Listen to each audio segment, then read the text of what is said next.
A billionaire catches twin sisters trying to steal food at a grocery store. Touched by their situation, he leaves them in his mother's care. When he comes back from work, he finds one of the twins holding a photo that will change his life forever. The silence of the nearly empty grocery store was suddenly broken by the metallic sound of cans falling onto the floor. Michael Anderson, impeccable in his Armani suit, froze in the middle of the aisle. It was Sunday night, and he had only stopped by to pick up a bottle of wine for dinner with his mother, Margaret. "Grace, watch out!" A child's hushed whisper, tinged with panic, echoed through the aisle. Michael turned slowly, his blue eyes scanning the area. There, partially hidden behind a stack of canned peas, were two girls. Identical twins, he noticed, no more than 4 years old. One of them, the one who had apparently knocked over the cans, had her eyes wide with fear. The other, probably the one who had whispered, was frantically trying to gather the scattered items. "Hey," Michael called gently, taking a cautious step toward them. "Are you all right?" The girls froze like tiny deer caught in headlights. The one collecting the cans stood up quickly, positioning herself protectively in front of her sister. We didn't do anything," she stammered, her chin trembling slightly. It was then that Michael noticed. The pockets of the girls' worn-out jackets were bulging. A piece of bread peeked out from one girl's collar. His heart tightened as he realized these children, so small, were trying to steal food. "Are you two here by yourselves?" he asked gently, crouching down to their eye level. The girls exchanged nervous glances but remained silent. The one in front, the braver one, he noted, pressed her lips together, clearly reluctant to answer. "My name is Michael," he introduced himself, trying to offer a reassuring smile. "What are your names?" The brave girl hesitated, but then responded, "I'm Emma. This is my sister Grace." Grace, the one who had knocked over the cans, let out a muffled sob. Michael noticed her knee was slightly scraped and bleeding, likely hurt in the fall. "Grace is hurt," he observed gently. "Can I take a look?" Emma hesitated, then reluctantly nodded. Michael approached slowly, pulling a handkerchief from his pocket. "This might sting a little, okay?" he warned, carefully cleaning Grace's knee. The girl bit her lip, but didn't cry. While tending to the scrape, Michael noticed details he had missed at first glance. The worn-out shoes, the slightly dirty clothes, the hair in need of a good comb. These girls were clearly not receiving proper care. "Are you hungry?" he asked, though he already suspected the answer. Emma gave a hesitant nod, her eyes filling with unshed tears. The sight tore at Michael's heart. "It's all right," he assured them.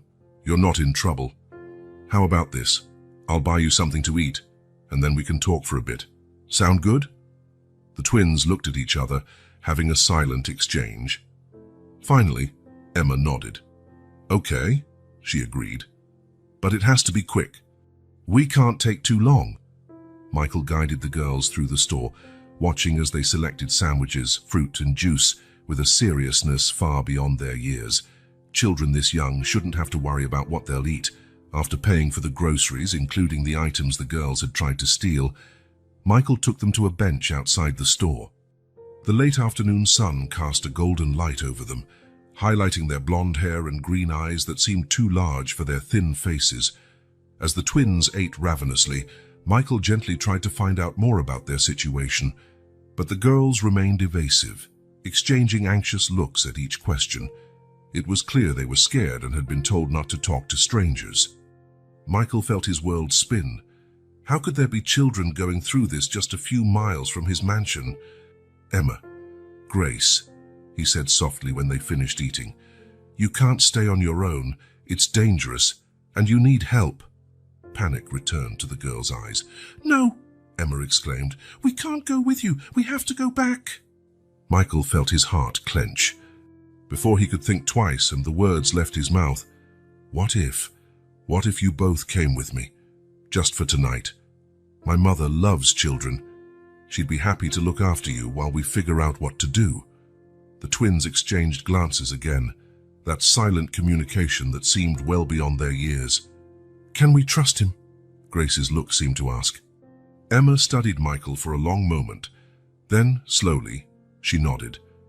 "Okay," she said, her voice small but resolute. "But just for tonight. And tomorrow, we have to go back." Michael felt a huge wave of relief. "Of course," he promised. "Tomorrow we'll sort everything out." As he led the girls to his sports car, realizing too late he had no car seats for them, Michael wondered what on earth he was getting himself into. His mother would probably think he was crazy for bringing home 2 children he didn't know. But then Grace yawned, a sound so innocent and trusting it made his heart melt. And Emma, despite her protective stance, leaned her head against his arm as he helped them into the car. In that moment, Michael knew he had done the right thing. He didn't know how, but he was going to help these girls, and maybe, just maybe, they would help him too, filling a void in his life he hadn't even realized was there. As he drove toward his mother's mansion, Michael couldn't imagine how this chance encounter at the grocery store was about to change his life forever. The soft purr of Michael's Aston Martin ceased as he pulled into the circular driveway of the Anderson mansion. The porch light switched on automatically, illuminating the imposing facade of the house.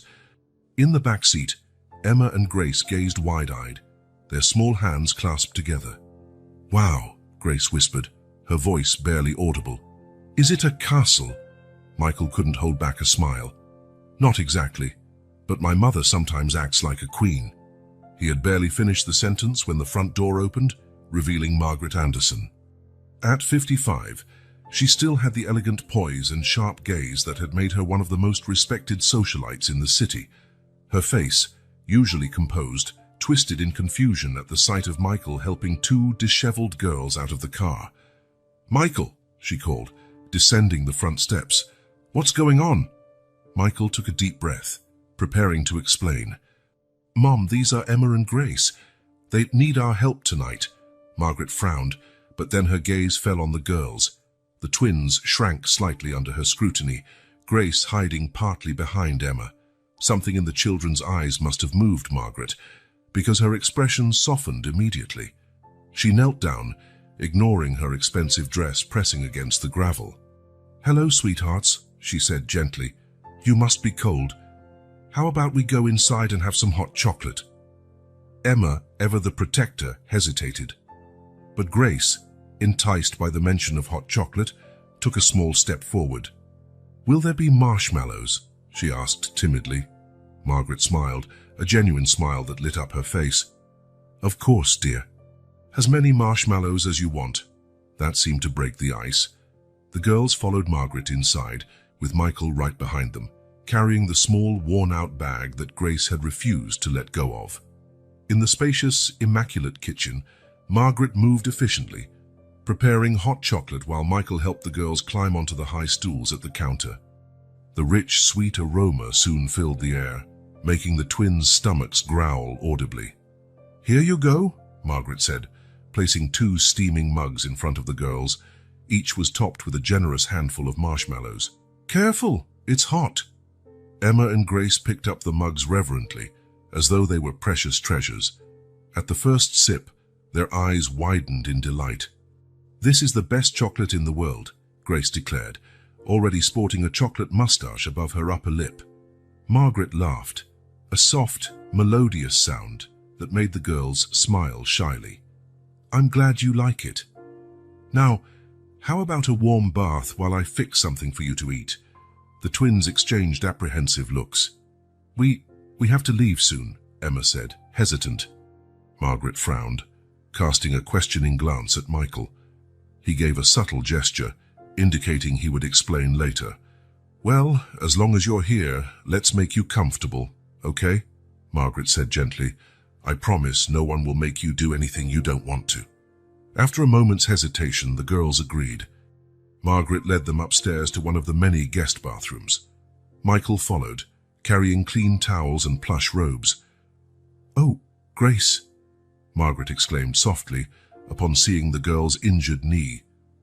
"We'll take care of that after your bath, all right?" Grace nodded timidly, still clinging to her worn-out bag. "Sweetheart," Margaret said gently, "you can leave your bag out here while you bathe. I promise no one will touch it." Grace bit her lip, clearly reluctant. Emma stepped in. "It's okay, Grace," she whispered. "We can trust them." With one last hesitant glance, Grace handed the bag to Michael. He placed it carefully on a nearby chair, where the girls could see it through the slightly open bathroom door. While Margaret helped the twins with their bath, Michael went downstairs to the kitchen, his mind awhirl with questions. Who were these girls? Where were their parents? And what was in that little bag that was so important to Grace? Half an hour later, two clean and sweet-smelling girls wearing oversized t-shirts as nightgowns came down the stairs, hand in hand with Margaret. Their freshly washed and combed blonde hair shone under the soft light of the living room. "Look at you," Michael smiled. "You look like real little princesses." Grace giggled, her first giggle that he had heard.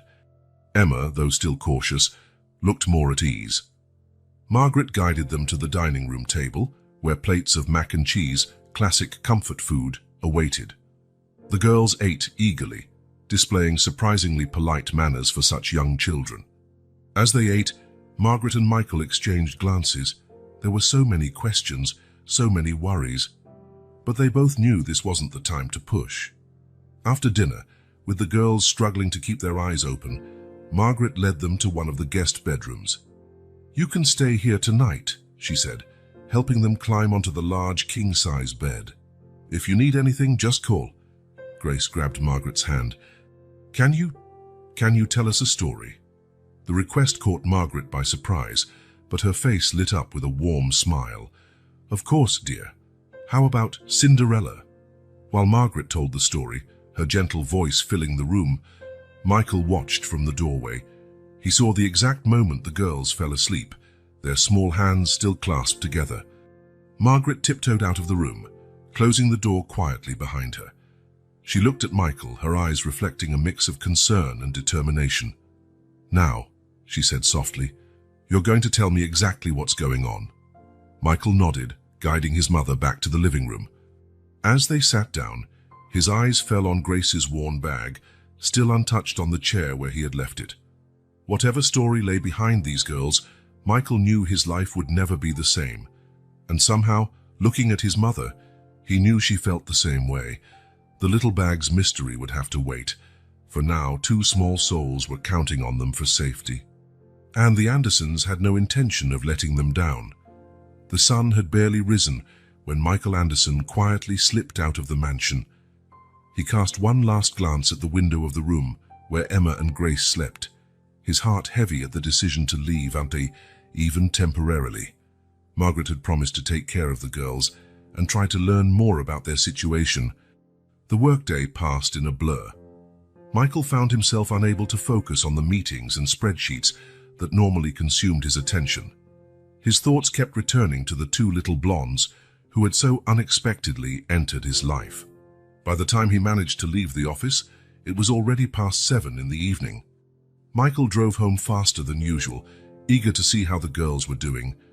The mansion was strangely quiet when he entered, slipping off his shoes to keep silent. Soft voices drifted from the library. Michael approached quietly, stopping at the entrance. The scene before him made him freeze. Emma and Grace were sitting on the plush carpet, surrounded by children's books. Margaret was kneeling beside them, helping Grace hold one of the larger books. But it was what Emma was holding in her small hands that made Michael's heart stop. It was a photograph. A photo of a radiant young woman, smiling broadly as she held two newborn babies. Sarah. Michael's world began to spin. He recognized that face, that smile.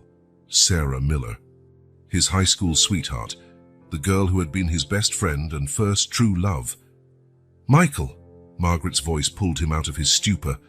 All three turned to him, surprised by his silent arrival. Michael took a hesitant step into the library, his eyes locked on the photo in Emma's hands. That's Sarah," he said, his voice barely above a whisper. Emma clutched the photo to her chest, her eyes widening. Grace edged closer to her sister, protectively. Michael knelt slowly, trying not to frighten the girls. Do you know Sarah?" he asked, his voice trembling slightly. Emma and Grace exchanged looks, another silent exchange. It was Grace who finally spoke, her voice small but firm. "She's our mum." Michael's world seemed to collapse. Sarah, a mother, twins. Everything fell into place in a shattering realization. Memories flooded his mind.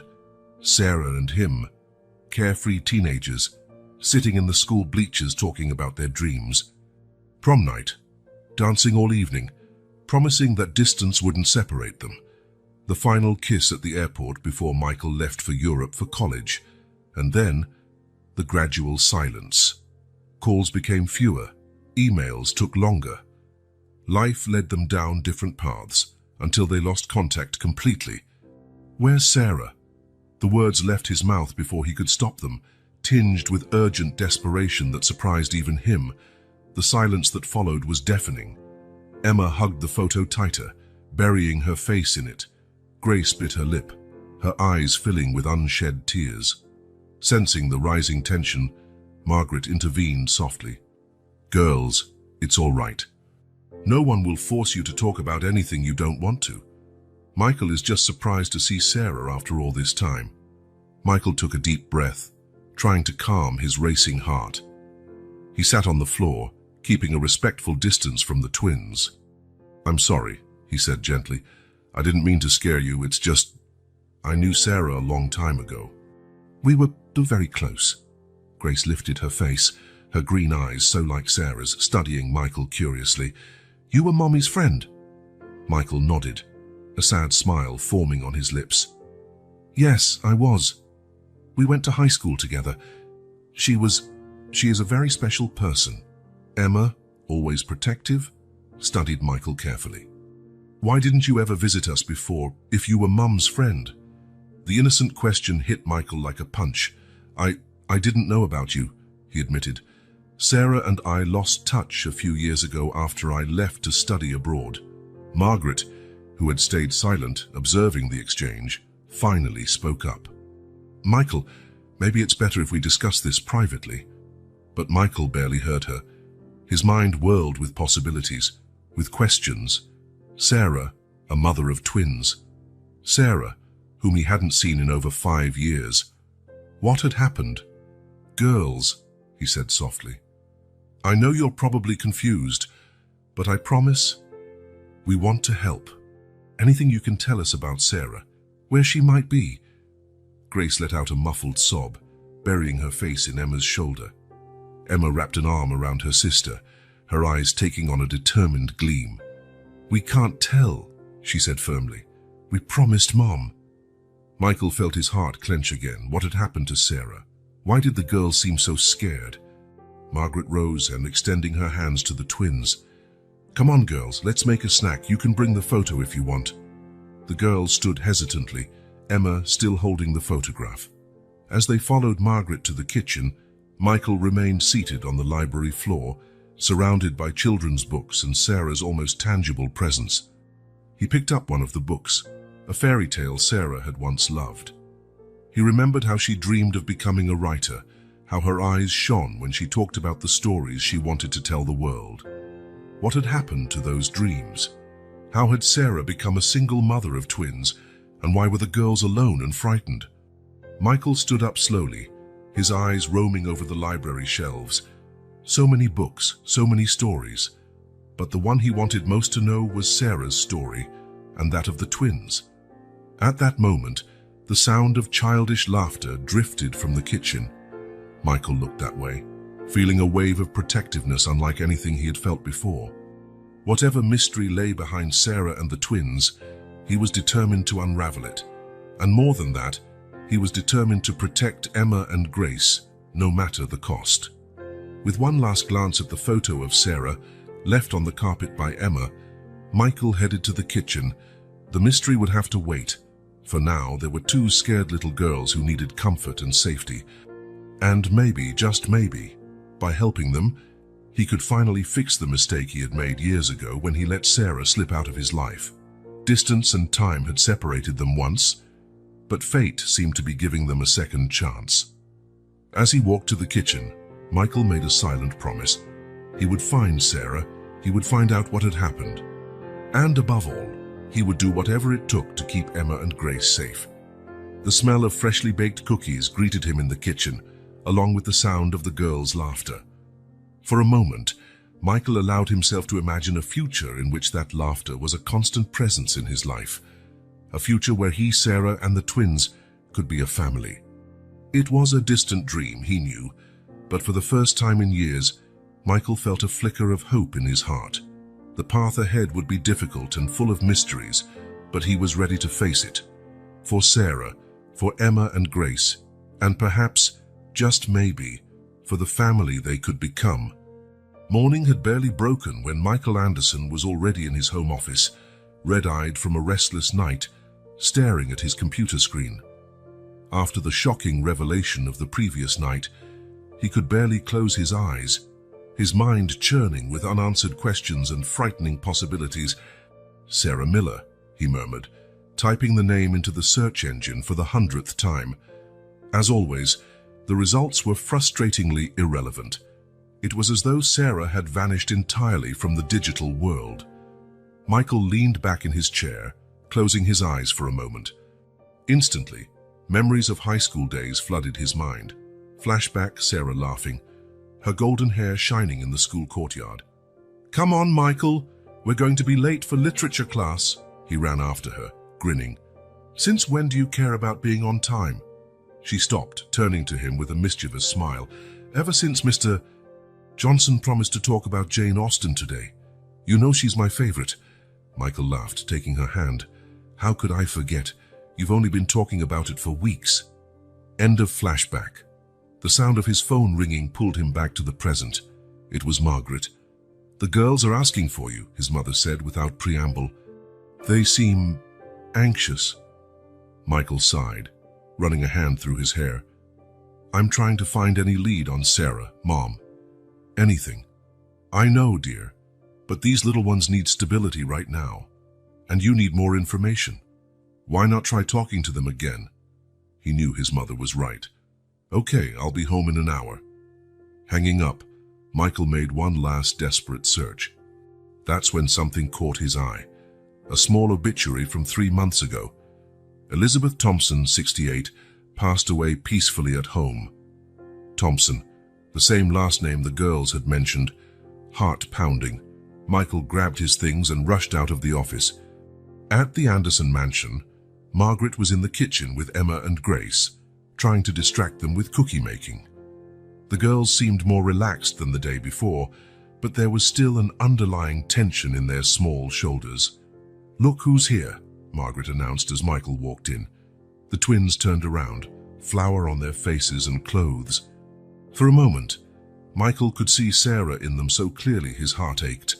"Hi, girls," he said gently, approaching. "Can I help you?" Emma nodded hesitantly, while Grace offered a small smile. As he helped them cut the cookie dough into stars and hearts, Michael tried a careful approach.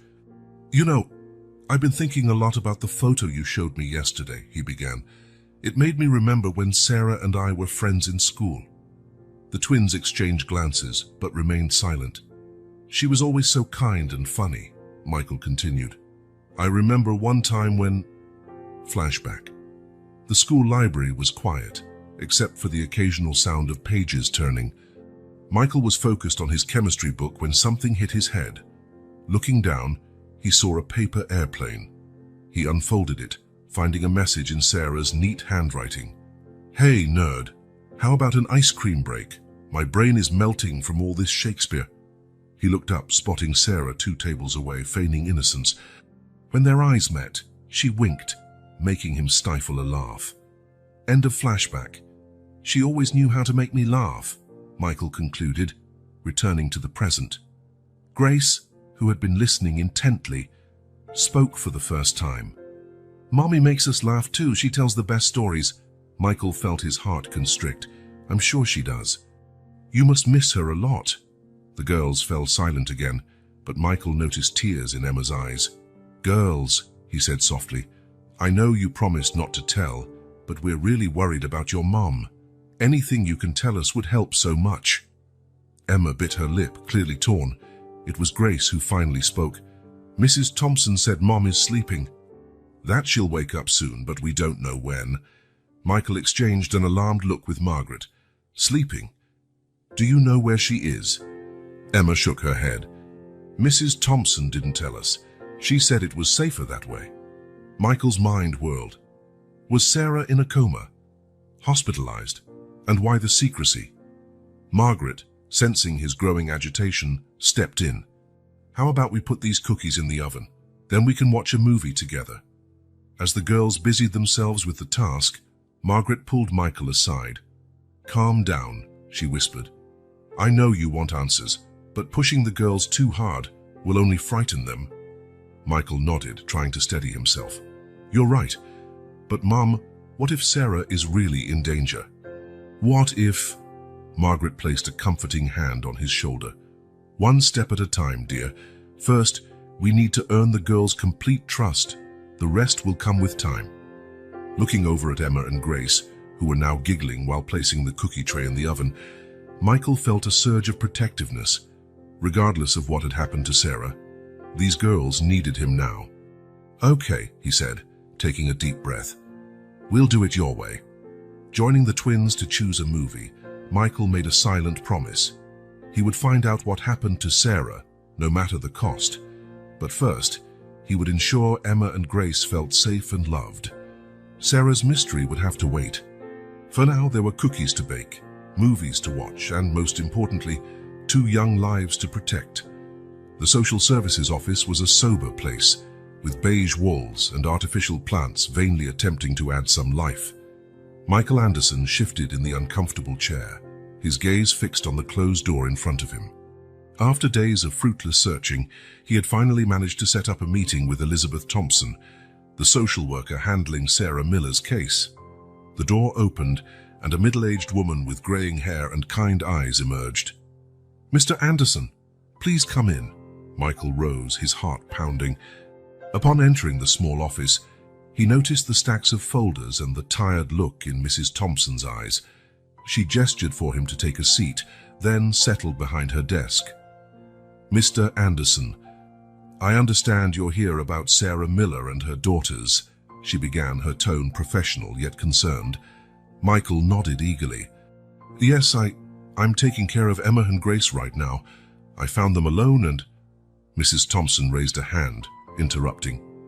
Before we continue, I need to understand your relationship with the family. How exactly did you become involved in this situation? Michael took a deep breath, knowing he needed to earn the social worker's trust. Sarah and I were friends in high school. We lost contact years ago, but I found the girls by chance. They were alone, frightened. I couldn't just ignore them. Mrs. Thompson's eyes softened slightly. I see. And the girls, are they all right? Yes, Michael assured her. They're safe with my mother. But Mrs. Thompson, please, I need to know what happened to Sarah. The social worker let out a long sigh, appearing to weigh her options. At last, she spoke. Mr. Anderson, normally, I wouldn't be able to share this information, but given the circumstances, Sarah is currently in the ICU at Central Hospital. Michael's world seemed to stop. In the ICU? What happened? There was a car accident about 2 weeks ago, Mrs. Thompson explained quietly. Sarah was driving home from work when her car veered off the road and rolled over. She's been in a coma ever since. Michael felt like the air had been sucked out of his lungs. A coma, he whispered in disbelief. Mrs. Thompson nodded sadly.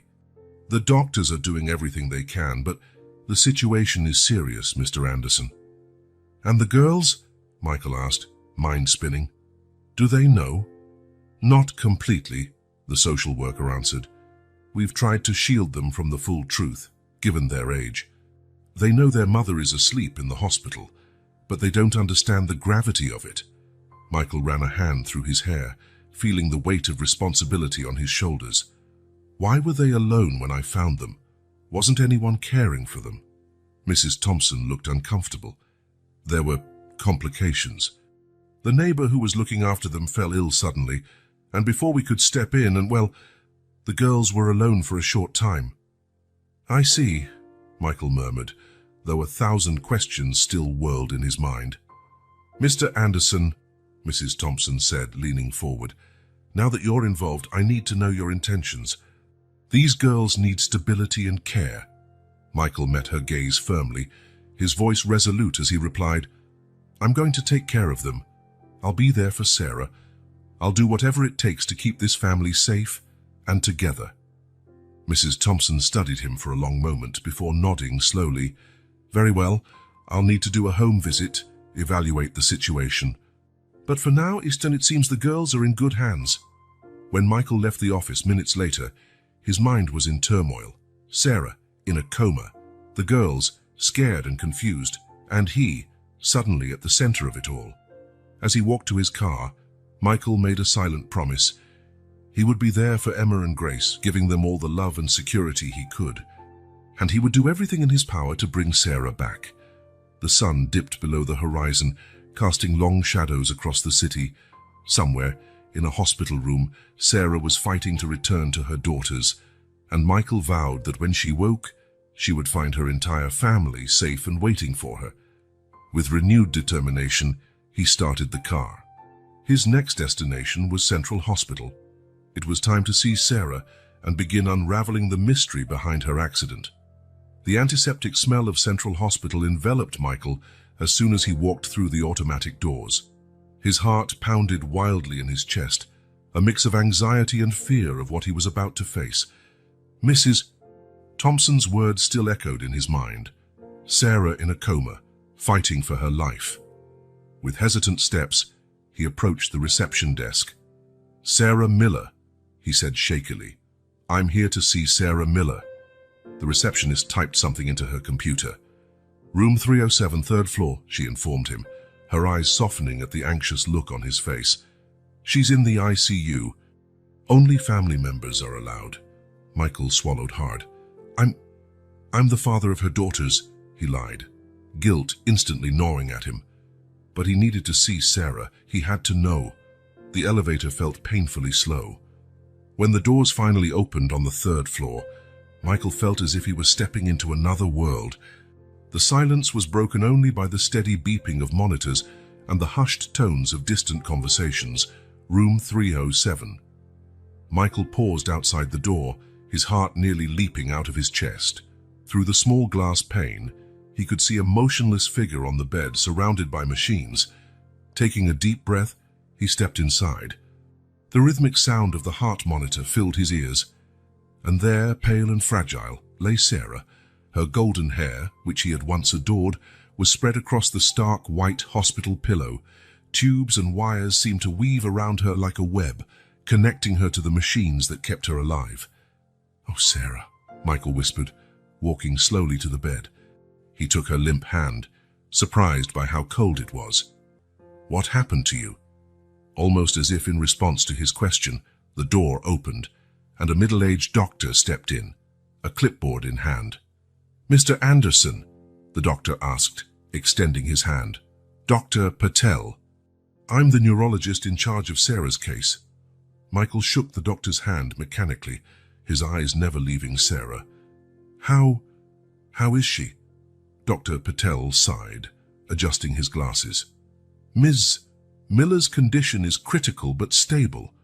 The accident caused severe head trauma, leading to her current coma." Will she wake up?" Michael asked, his voice barely more than a whisper. "It's hard to say," the doctor replied honestly.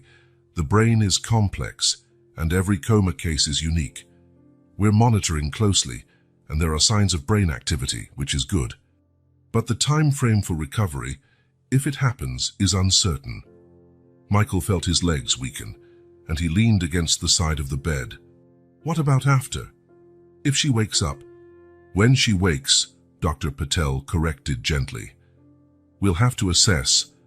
There could be cognitive or motor deficits, but we won't know until she regains consciousness."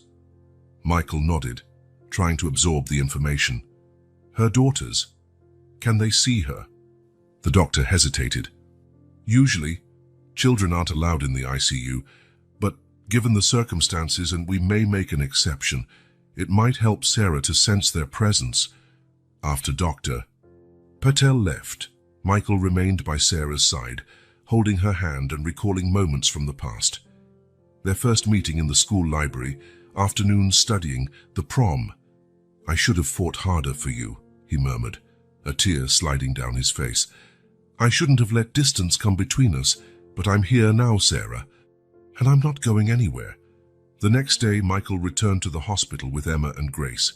The girls were nervous, clinging to his hands as they rode the elevator. "Is Mommy still asleep?" Grace asked, her small voice trembling. Michael knelt down. "Yes, sweetheart. Mommy is in a very deep sleep, healing. But she can hear you, so you can talk to her, okay?"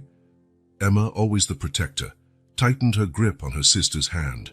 "We'll help Mommy wake up," she said with determination. As they entered the room, Michael watched the twins carefully.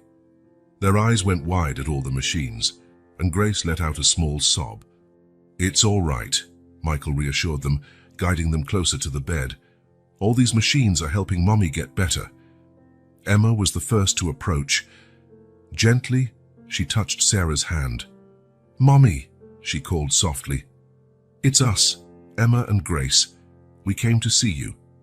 Grace, encouraged by her sister, joined in. "Mommy, we miss you. Please wake up soon." Michael felt his heart break at the sight. The girls kept talking to Sarah, telling her about their days and the drawings they had made for her.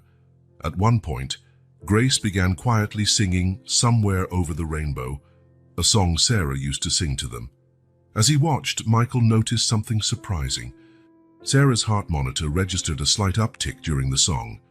"Dr. Patel," Michael called out excitedly when the doctor entered for rounds. "Look!" The neurologist examined the monitors, a small smile forming on his lips. "This is very good," he said. "It shows that, on some level, Sarah is responding to external stimuli. Keep talking to her, singing, but it may help her recovery." The doctor's words brought a glimmer of hope to Michael. Sarah was in there, somewhere, fighting her way back. When it was time to leave, the girls reluctantly said goodbye to their mother, each giving her a gentle kiss on the cheek. "We'll come back tomorrow, Mommy," Emma promised. "And we'll bring more drawings," Grace added. Michael gently ushered them out of the room but stopped at the door. "Could you wait a minute? I need to tell your mum something." The twins nodded, waiting in the hallway with a nurse. Returning to Sarah's side, Michael took her hand again. "Sarah," he began, his voice full of emotion, "I want you to know I'm taking care of the girls. I'll protect them, love them, do everything I can to keep them happy and safe until you come back to us, and I'll be here every day, waiting for you. So fight, Sarah. Fight with all you have. We're waiting for you." With one last squeeze of her hand, Michael joined the girls in the corridor. As they headed to the elevator, he made a silent promise to both himself and Sarah. He would unravel the mystery behind the accident, look after the twins as if they were his own, and do everything possible to bring Sarah back. The sun was setting as they left the hospital, casting a golden glow over the city. And though the road ahead was uncertain and full of challenges, Michael knew he wasn't alone in this journey. He had Emma and Grace, and together they would bring Sarah home. Days turned into weeks and weeks into a month. Michael Anderson's routine had become a delicate balance between his work responsibilities, daily hospital visits, and, above all, caring for Emma and Grace. On that sunny Saturday morning, Michael walked into room 307 at Central Hospital, carrying a fresh bouquet of daisies, Sarah's favorite. The nurses already knew him well, greeting him with kind smiles as he passed. "Good morning, Sarah," he said softly, placing the flowers in a vase by her bed. "I brought your favorites today." The steady rhythm of the monitors was his only reply, but Michael was used to it by now. He sat in the chair beside her bed, gently taking her hand, as he always did. "The girls made some new drawings for you," he went on, pulling out a few sheets of paper from his folder. "Emma drew all of us at the park. She said it's for when you wake up and we can have a picnic. And Grace, well, she drew you as a superhero. She says you're the strongest of all because you've been fighting so hard." Michael hung the drawings on the wall, adding to the colorful mosaic of love and hope already decorating the room. Dr. Patel entered, his expression serious, but not devoid of compassion. "Good morning, Mr. Anderson. How is our patient today?" "Any changes?" Michael asked, the hope evident in his voice. The doctor examined the monitors and made a few notes. "There are small signs of improvement. Brain activity has been gradually increasing, and her reflexes are becoming more responsive. They're small steps, but significant ones." Michael nodded, clinging to every bit of good news. "And about her waking up?" Dr. Patel sighed softly. "Coma is unpredictable, Mr. Anderson. Each case is unique. Sarah is making progress, but we can't predict when or if she'll regain consciousness. The important thing is to maintain constant stimulation and positivity." After the doctor left, Michael turned his attention back to Sarah. "Hear that, Sarah? You're getting better. Keep fighting, we're all waiting." Back at the Anderson mansion, Margaret was in the kitchen with Emma and Grace, preparing chocolate chip cookies. Flour covered the counter and the girls' smiling faces. "Grandma Margaret," Grace asked, licking some dough off the spoon, "do you think Mommy will like the cookies when she wakes up?" Margaret smiled kindly, her heart clenching a bit. Over the last month, the twins had started calling her Grandma, and her affection for them grew daily. "I'm sure she'll love them, dear," she said, stroking the girl's hair. "She'll be very proud to see how you two are becoming such great little bakers." Emma, always the more serious one, looked thoughtfully at the cookie dough. "I wish we could take some to Mommy at the hospital."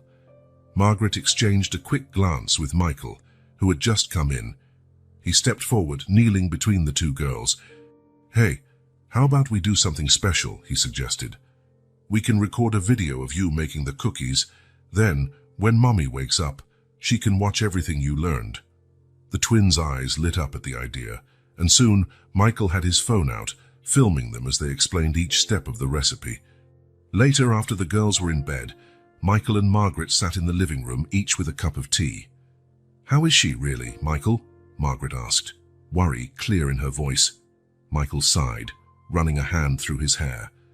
"There are small improvements, but it's so slow, Mum." And seeing the girls day after day, waiting for their mum to wake up, it's heartbreaking. Margaret placed a reassuring hand on her son's arm.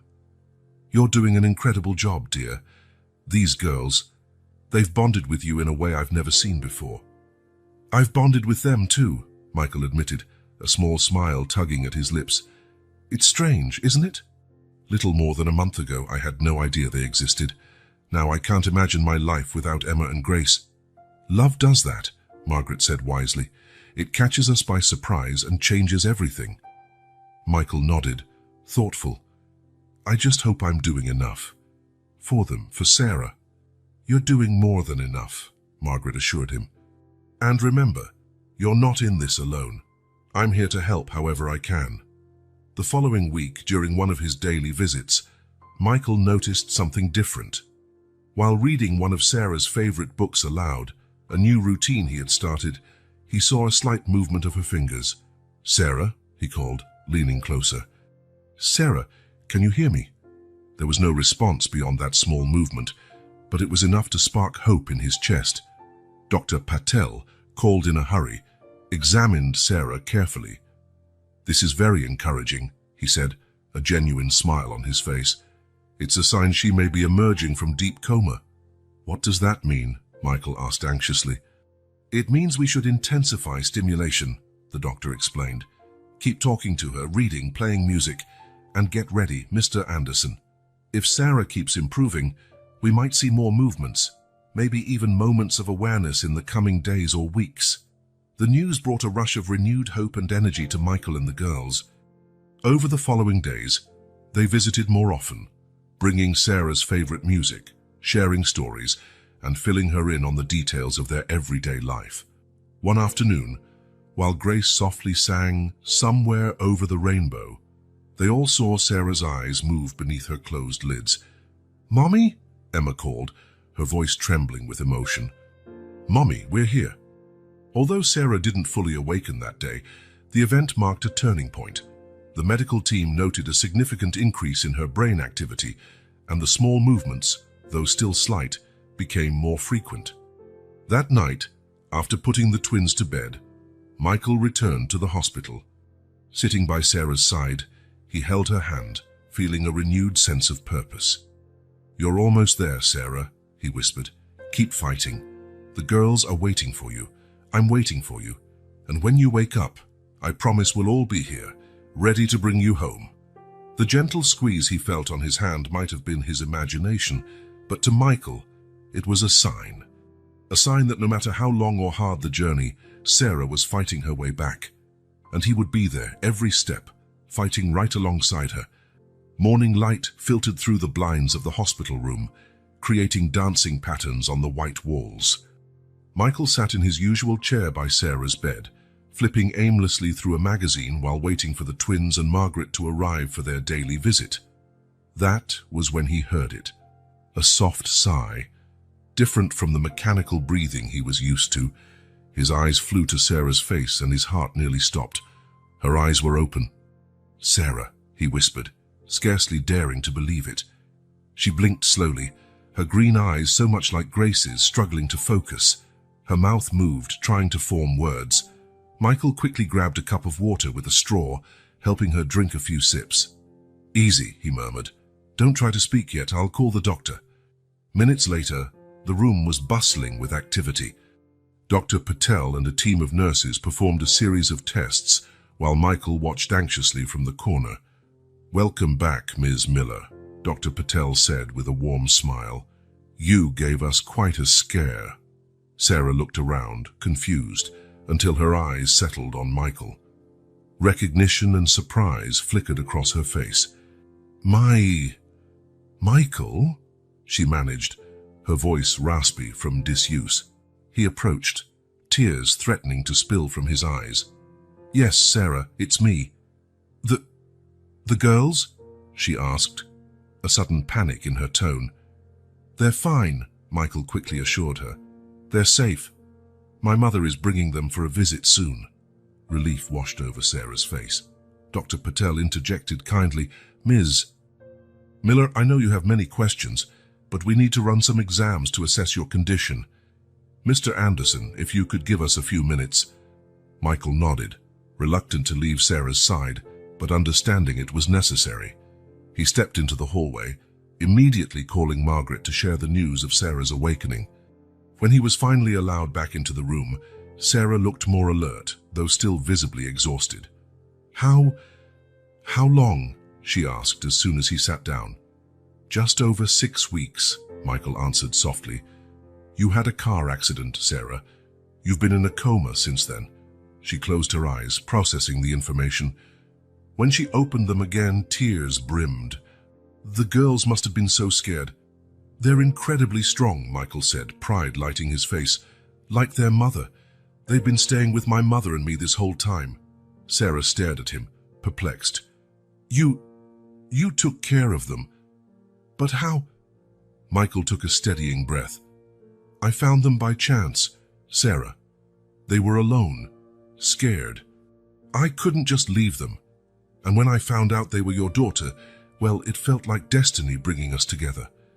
Sarah took this in silently. Finally, she spoke. "Thank you, Michael, for looking after them. I don't know how to thank you enough." "There's no need," he assured her.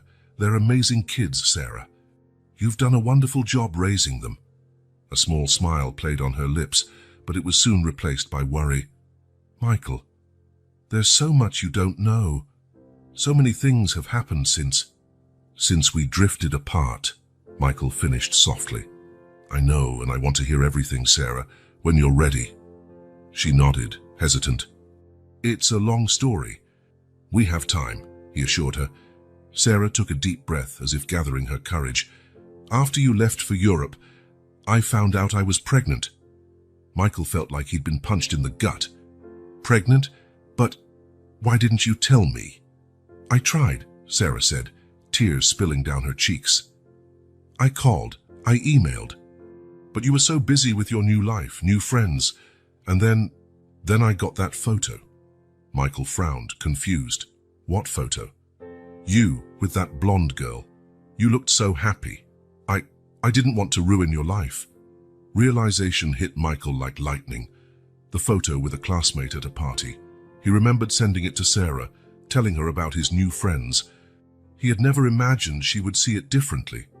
"Oh, Sarah," he murmured, taking her hand. "She was just a friend. There was never anyone else but you." Sarah sobbed quietly. "I was so foolish, so proud. I decided to raise the girls on my own, that I didn't need anyone. But it was so hard, Michael, so lonely." Michael felt his heart break. All those lost years, all that pain because of one misunderstanding. "I'm here now," he said firmly, "and I'm not leaving. I want to help, Sarah. I want to be part of your lives, if you'll let me." Sarah looked at him, a mix of hope and fear in her eyes. "It's not that simple, Michael. There are complications." Before he could ask what she meant, they heard excited voices in the hallway. Emma and Grace burst into the room, followed closely by Margaret. "Mommy!" they cried in unison, running to the bed. Sarah opened her arms, tears of joy streaming down her face as she embraced her daughters. "My loves, I missed you so much." Michael stood back, his heart overflowing at the sight. Margaret approached, placing a supportive hand on his shoulder. As the girls chattered away, telling Sarah everything that had happened, Michael noticed the look of gratitude on Sarah's face whenever her eyes met his. There was still so much left unsaid, so many loose ends. But at that moment, seeing them all together, he felt a spark of hope. The path ahead would be difficult. Sarah clearly had secrets, that much was obvious, and adjusting their lives after so many years apart wouldn't be easy. But watching Emma and Grace so happy to have their mother back, Michael knew it would all be worth it. When his eyes met Sarah's again, he saw in them a reflection of his own feelings.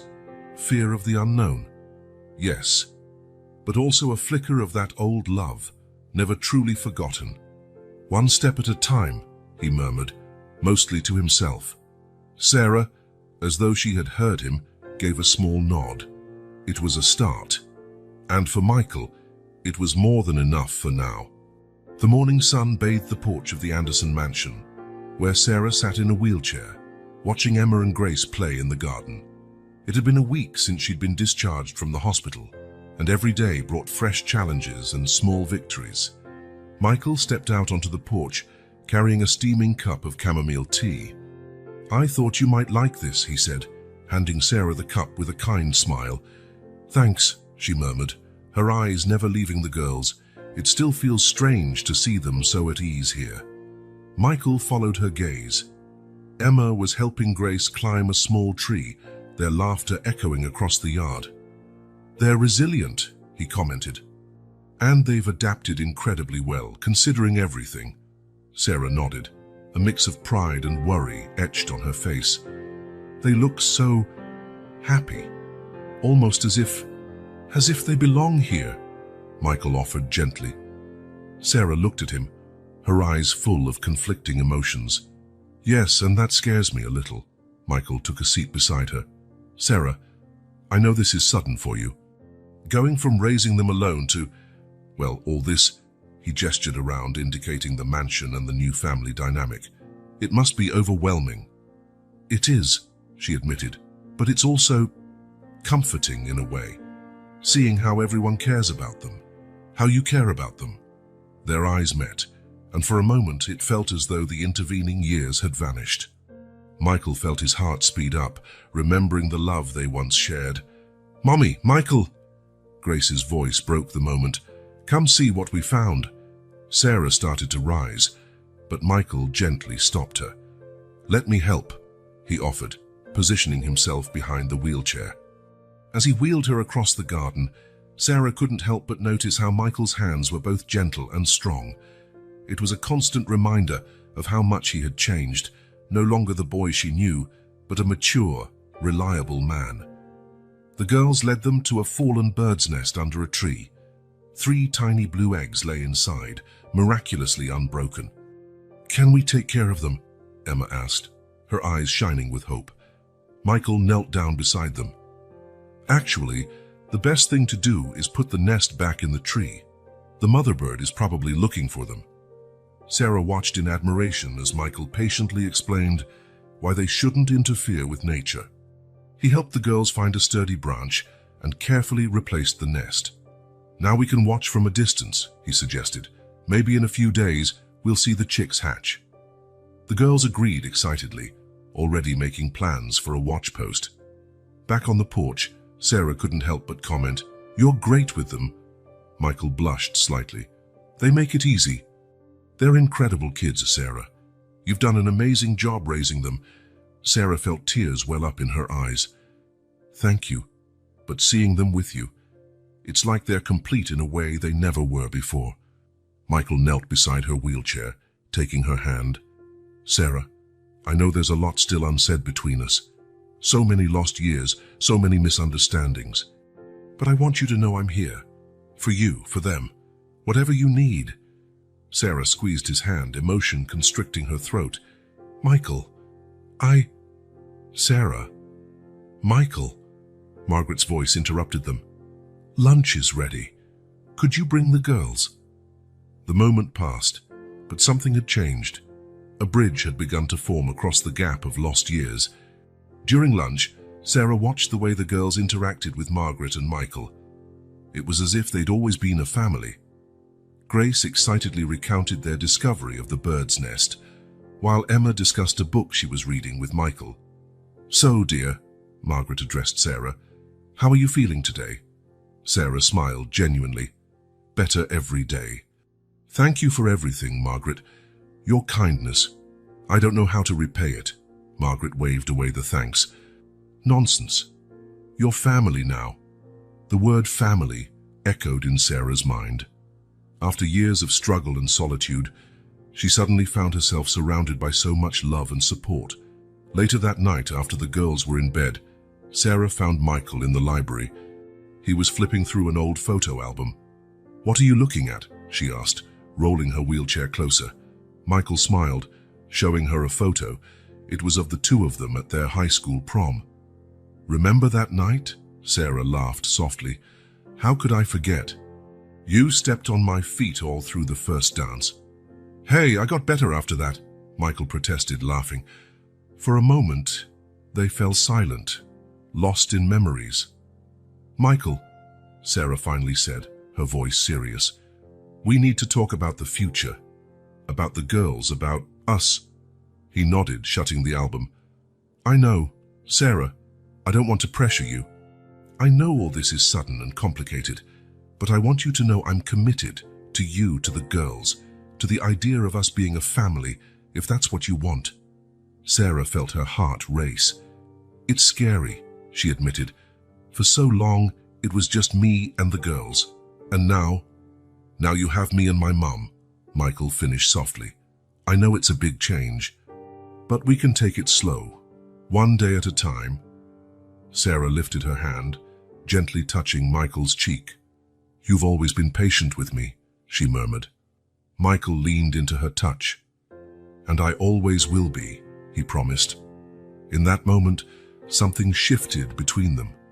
The years apart, the hurts of the past, they all seemed less important compared to the possibility of a future together.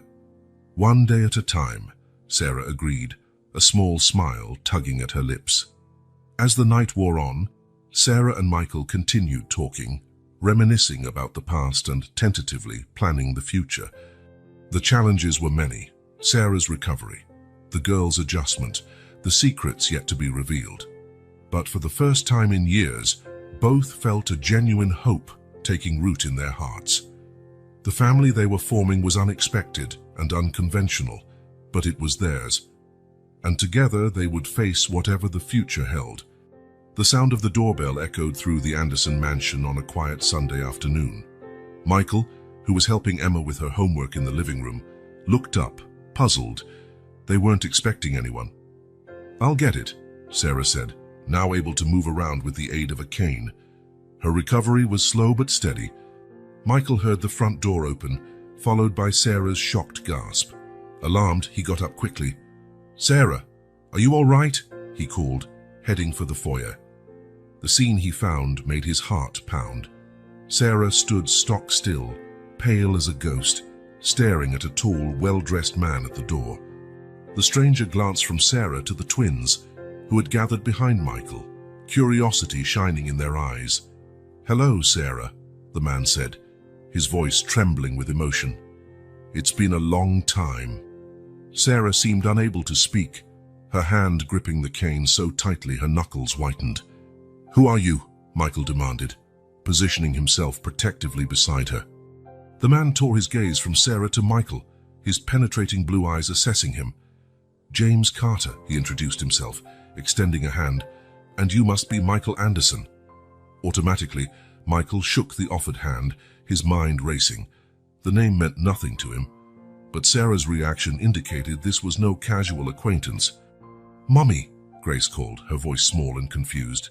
"Who is this man?" The question seemed to break Sarah from her trance. "Girls, why don't you go play in the garden for a minute? The grown-ups need to talk." Emma, ever perceptive, shot a suspicious look at James before taking Grace's hand and leading her outside.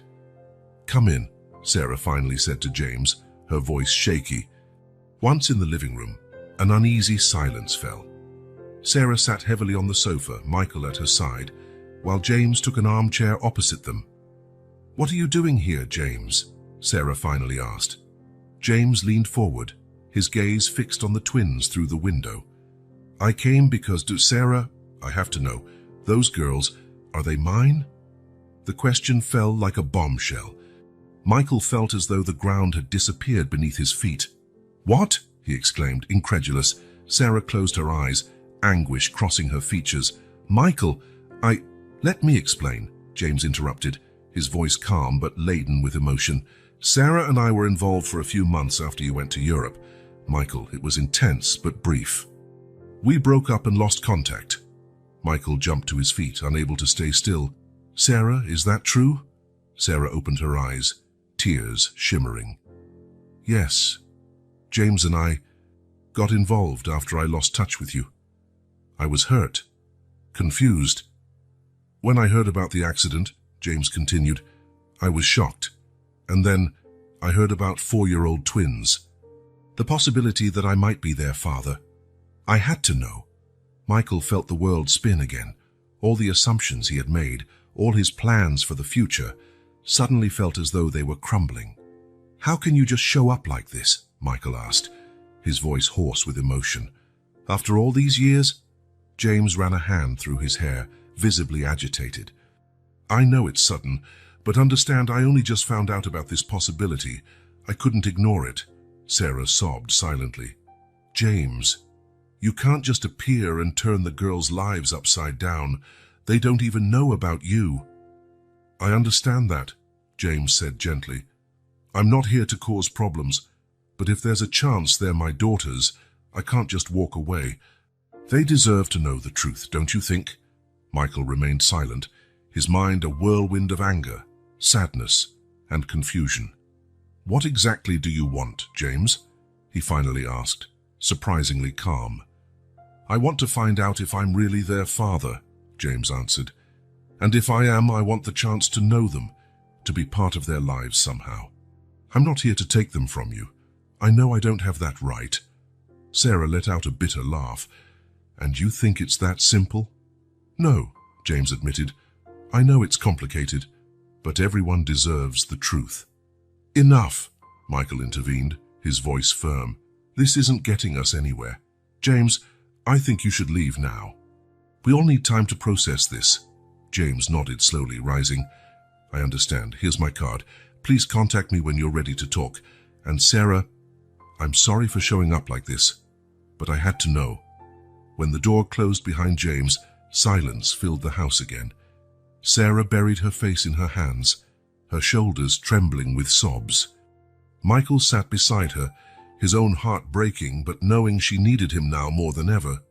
"What are we going to do?" he asked quietly. Sarah lifted her tear-stained face. "I don't know. How are we supposed to tell the girls? How can we change everything they've always believed?" At that moment, as if summoned by the conversation, Emma and Grace ran into the living room. "Mommy, why are you crying?" Grace asked, alarmed. Emma, ever more observant, looked from Sarah to Michael. Did that man do something bad? Michael and Sarah exchanged glances. The moment they feared had arrived sooner than expected. Girls, Sarah began, her voice trembling. There's something very important we need to talk about with you. As the twins settled onto the sofa between Sarah and Michael, the weight of the upcoming revelation hung heavily in the air. The family they'd started to build was about to face its greatest challenge yet, and no one knew how they would emerge on the other side. The silence in the Anderson living room was almost tangible. Sarah, seated on the sofa with Emma and Grace on either side, took a deep breath, trying to summon the courage she needed.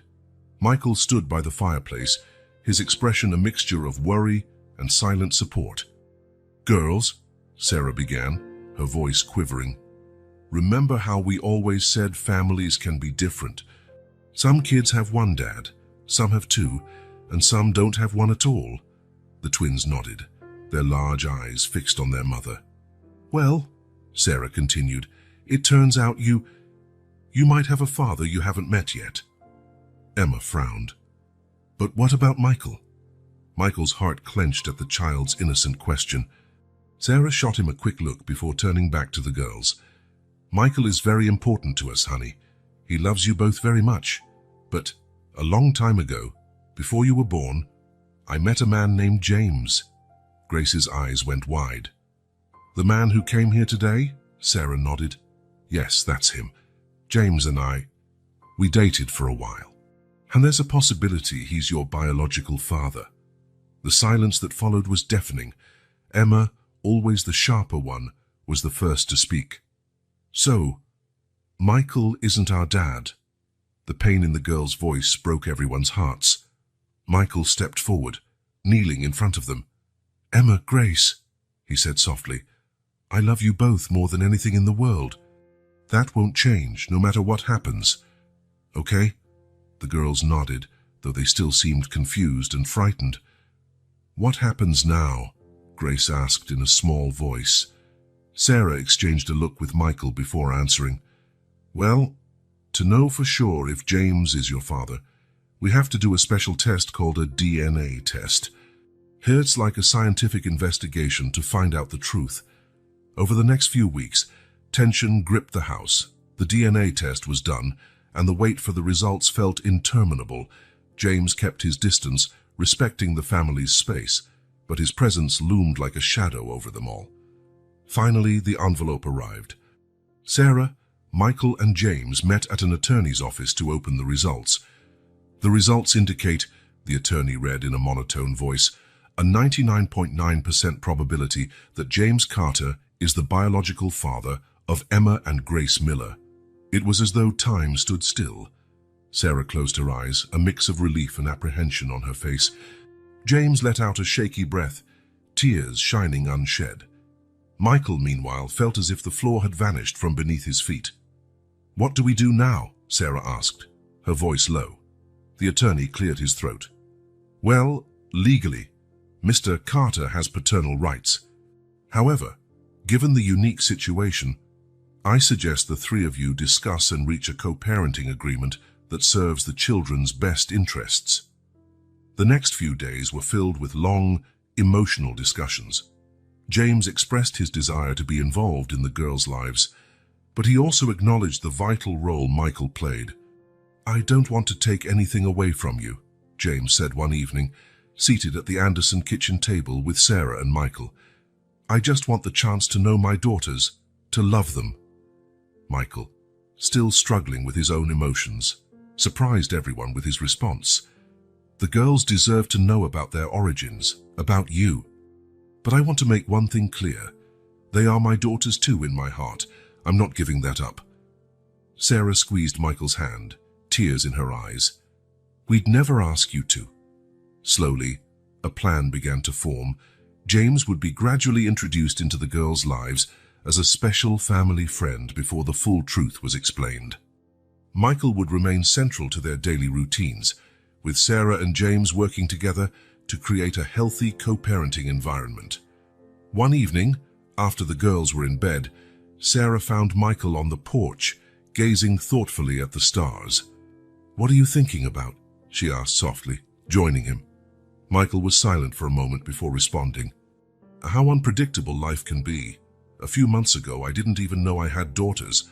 Now I can't imagine my life without them, and yet everything changed again, Sarah finished for him. He nodded. But you know something. Despite everything, I don't regret any of it. I love those girls, Sarah, and I love you. Sarah felt her heart skip a beat at his words. Michael, He turned to face her, his eyes filled with determination. I know we have a long road ahead. It'll be complicated, but I want you to know, I'm here. For you, for the girls. We'll face this together. Sarah felt warm tears spill over as she leaned in to hug him. Under the starry sky, they silently reaffirmed their commitment to each other and to the family they had formed. The future remained uncertain, full of challenges and adjustments, but with love, patience, and understanding, they would face each obstacle, one day at a time. The family they had. The months following James's revelation as the twins' biological father were an emotional roller coaster for everyone involved. The Anderson mansion, once a haven of newfound peace, now buzzed with nervous energy as everyone adapted to the new reality. On a sunny Saturday morning, Michael watched from the porch while James played tag in the yard with Emma and Grace. The girls' laughter filled the air, mingling with the excited shouts of, "Got you, Daddy James!" Michael felt a familiar pang of jealousy, but he took a deep breath, remembering the many therapy sessions he had attended, learning to cope with the situation. Sarah joined him, offering a cup of coffee. "You okay?" she asked softly, following his gaze. Michael nodded slowly. "I'm getting there. It's good to see the girls happy." Sarah smiled, taking his hand. "They're happy because of you too. You're just as important to them as James." Her words were a soothing balm to Michael's heart. In recent weeks, he had wrestled with feelings of inadequacy and fear of being replaced. But gradually, with Sarah's support and therapy, he began to see the situation through new eyes. James, for his part, was making an effort to integrate into the twins' lives respectfully and slowly. He started with short, supervised visits, always mindful not to overstep the boundaries that Sarah and Michael had set. One afternoon, after one such visit, James approached Michael in the study. "Got a minute?" he asked, hesitating slightly. Michael gestured to a chair, curious and a bit anxious. James sat, visibly nervous.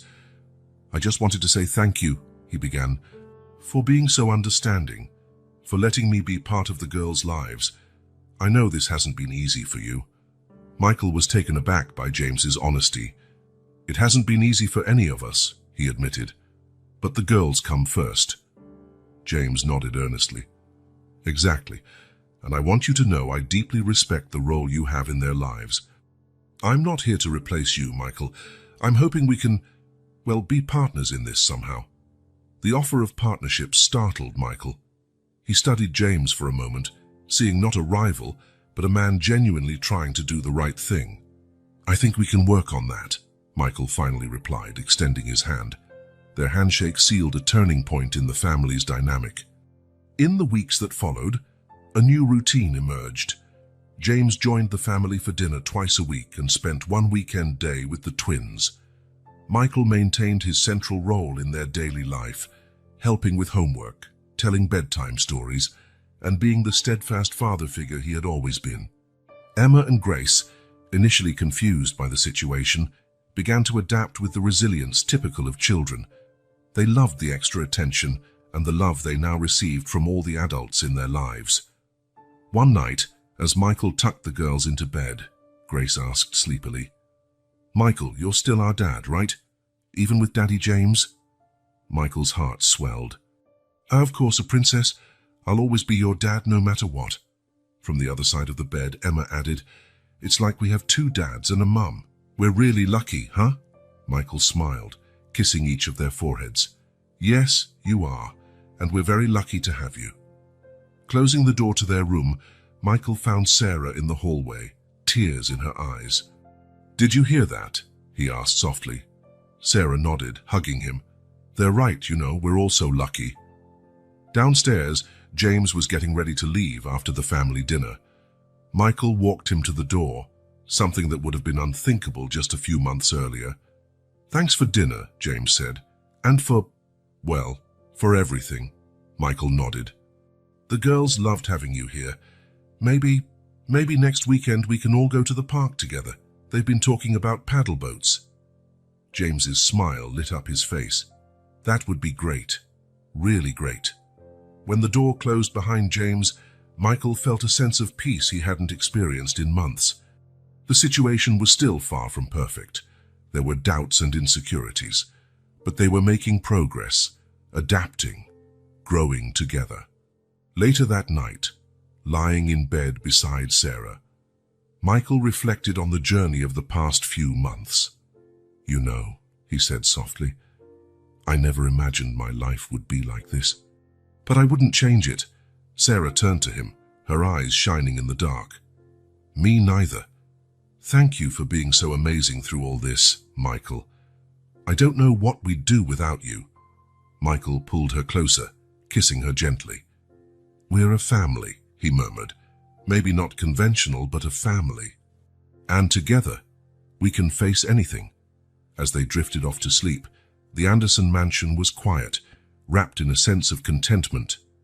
Upstairs, Emma and Grace slept peacefully, their dreams filled with paddle boats and picnics at the park, with both their dads and their mom. The journey of acceptance and growth was far from over, but the foundation of love, respect and understanding they had built promised a bright future for this unique and special family. Autumn had arrived in the city, painting the trees gold and red. In the Anderson mansion, the air crackled with anticipation and a certain nervous energy that radiated mostly from Michael. For weeks he had been planning this moment, discreetly consulting Margaret, James, X, and even the twins. The ring, a delicate piece of white gold with a single diamond, weighed in his pocket like a secret waiting to be revealed. Sarah had left early for a routine checkup, giving Michael the time he needed for final preparations. The twins, aware of the plan, could hardly contain their excitement. "Michael, can I see the ring again?" Grace asked, hopping around him as he set the dinner table. Michael grinned, pulling the small velvet box from his pocket. "Last time, Princess. But remember, it's our secret until Mommy arrives, right?" Emma, helping place flowers in the center of the table, nodded solemnly. "We won't tell. Pinky promise." The sound of a car in the driveway made everyone freeze. "That's her," Grace whispered dramatically. Michael drew a deep breath, his heart pounding. "All right, girls. Remember the plan." The twins dashed into position, attempting to look casual and failing adorably, as Sarah walked in.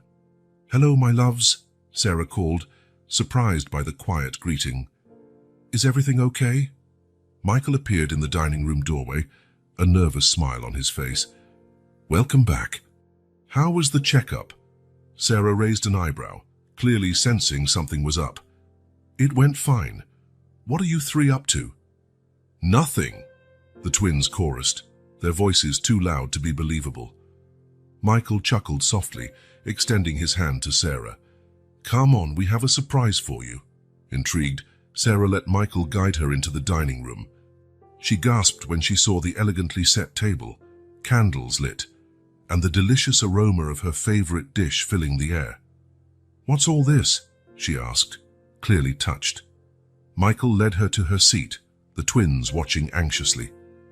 "Well, we have something important to ask you," he began, his voice shaking slightly. Sarah looked from Michael to the girls, confused. "We?" Emma stepped forward, holding a small bouquet of flowers. "Mommy," she said earnestly, "we love you very much." Grace joined her sister, holding a handmade card. "And we love Michael too." Tears welled in Sarah's eyes, still unsure what was happening. Michael knelt beside Sarah, taking her hand. "Sarah," he began, his voice full of emotion, "these last few months have been an incredible journey. Finding you again, meeting the girls, it was as if my life finally made sense." He paused, pulling the velvet box from his pocket. Sarah gasped, finally realizing what was happening. "I love you," Michael continued. I love our daughters, and I want to spend the rest of my life with you if you'll have me. Opening the box to reveal the ring, he asked, Sarah Miller, will you marry me? The silence that followed felt like an eternity. The twins held their breath, eyes wide in anticipation. Sarah, tears streaming down her cheeks, finally found her voice. Oh, Michael, she whispered. Yes. 1,000 times yes. The room erupted in cheers. The twins jumped up and down as Michael Kai, with trembling hands, slipped the ring onto Sarah's finger before pulling her into a passionate kiss. Are we going to be a real family now? Grace asked, her eyes shining. Sarah pulled the girls into a tight hug. Sweetheart, we've always been a real family. This just makes it official. Michael joined the group embrace, his heart overflowing. And you too, he said to the twins. If it's all right with you, I'd love to adopt you officially, become your legal dad, as well as a dad at heart. Emma and Grace exchanged looks before shouting in unison, Yes! The celebration continued late into the night. Margaret arrived soon after, bringing champagne and grape juice for the girls. Joy was palpable, filling every corner of the mansion. The next day, as Sarah and Margaret excitedly discussed wedding plans, Michael realized there was one more person he needed to speak with. He called James and inviting him for coffee. Meeting at a local cafe, Michael could sense the tension. James looked apprehensive, clearly wondering why he'd been called. So, James began, fiddling nervously with his cup. What was so urgent? Michael took a deep breath. James, I proposed to Sarah last night. She said yes. Heavy silence followed. James stared at his cup for a long moment, then looked up. To Michael's surprise, a genuine smile crossed his face.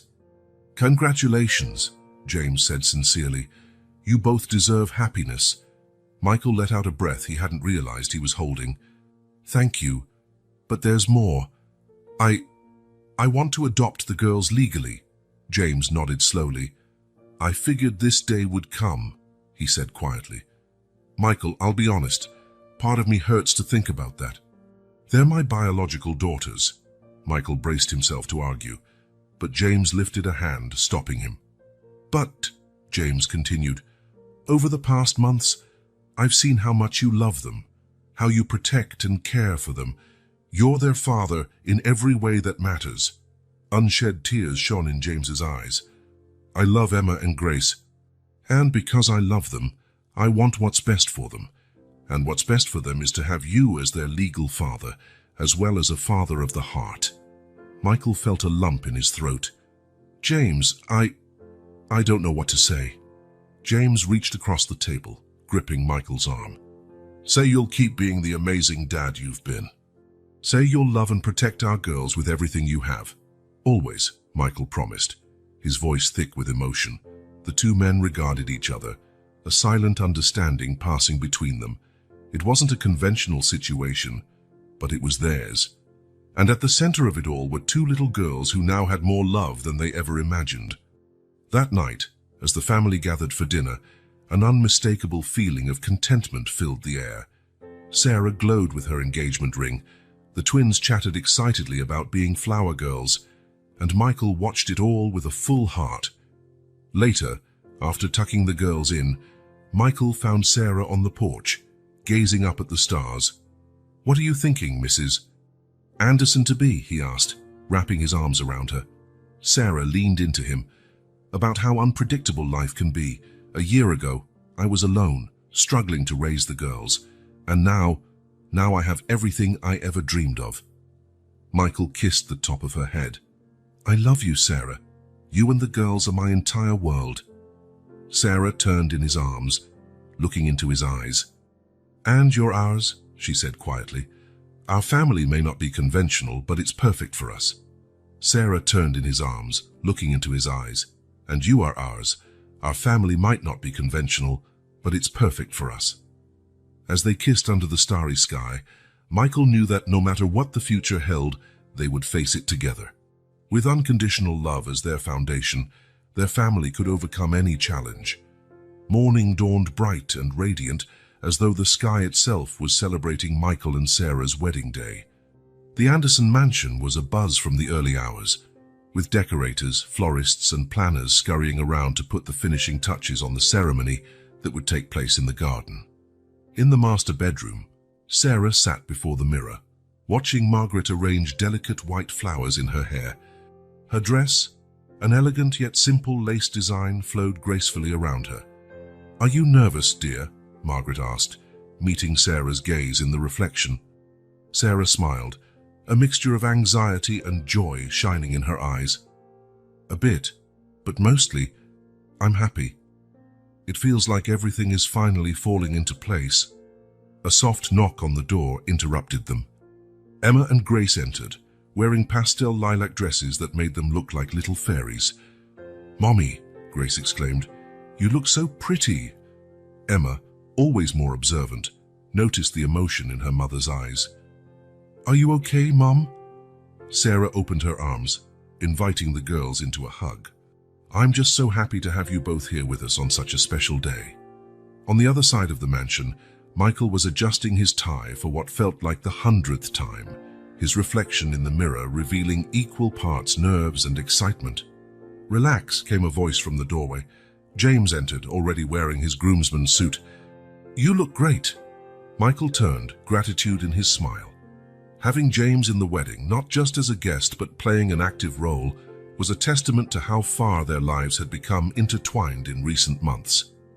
"Thanks for being here," Michael said sincerely. "It means a lot to me, to all of us."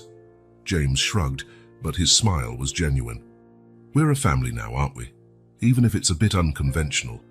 They both chuckled, the initial tension replaced by a comfortable camaraderie. "Are the girls excited?" Michael asked. James nodded, his eyes lighting up with paternal pride. "They could barely stay still while I helped with their shoes." "Grace is convinced she's a real princess today." Michael smiled, his heart brimming with love. "Well, she's not exactly wrong. There are little princesses." A gentle knock on the door announced the wedding coordinator, informing them it was time. Outside, the garden had been transformed into a fairy tale setting. Rows of white chairs stood on either side of an aisle strewn with flower petals, leading to an arch covered in blooms. Guests were already in their seats, murmuring in anticipation. Michael took his place under the arch, James at his side as his groomsman. His heart pounded when the music began to play. First came Emma and Grace, sprinkling flower petals as they walked, their radiant smiles lighting up the entire garden. Tears prickled Michael's eyes as he watched them, so grown and beautiful. And then, there she was, Sarah, radiant in her white gown, moving slowly down the petal-strewn aisle. Their eyes locked. And at that moment, the rest of the world seemed to fade away. When Sarah reached the altar, Michael took her hands, unable to hide his smile. "You look absolutely stunning," he whispered. The officiant began the ceremony, but Michael hardly registered the words. All he could focus on was Sarah's face, on the twins holding the rings, and on the overwhelming love enveloping them. "Michael and Sarah have chosen to write their own vows," the officiant announced. "Michael, please begin." Michael took a steadying breath, his gaze never leaving Sarah's. "Sarah, when we found each other again after all these years, it felt like no time had passed. My heart recognized you instantly. And then I met Emma and Grace, and my world grew in ways I never thought possible. The three of you are my home, my family, my everything. I promise to love, protect, and care for you every day of my life. I promise to be not only a devoted husband, but also a loving father. Our path here might not have been traditional, but it's ours, and I wouldn't change a thing." Tears streamed down Sarah's cheeks as she began her vows. "Michael, you came into our lives like a beam of light in a dark moment. You didn't just love me. You loved our daughters as though they were yours from the very start. Your generosity, your understanding, and your unconditional love have healed us in ways you can't imagine. I promise to be your partner, your friend, your confidant, and your love for all the days ahead. Together with our girls, we'll build the family we always dreamed of." There wasn't a dry eye in the garden when the officiant finally said, "By the power vested in me, I now pronounce you husband and wife. You may kiss the bride." Michael pulled Sarah into a passionate kiss as the guests applauded and the twins jumped in excitement. The reception that followed was a celebration of love and family in all its forms. James offered a heartfelt toast, thanking Michael for his love and dedication to the girls and promising to always be part of their extended family. Margaret, tears in her eyes, embraced Sarah. "Welcome officially to the family, dear. Though to me, you've been my daughter for a long time." As the evening wore on, Michael noticed the photographer setting up for the official family photo. Smiling, he called James over. "Come on," he said. "You're part of this too." The photo captured a truly special moment, Michael and Sarah at the center,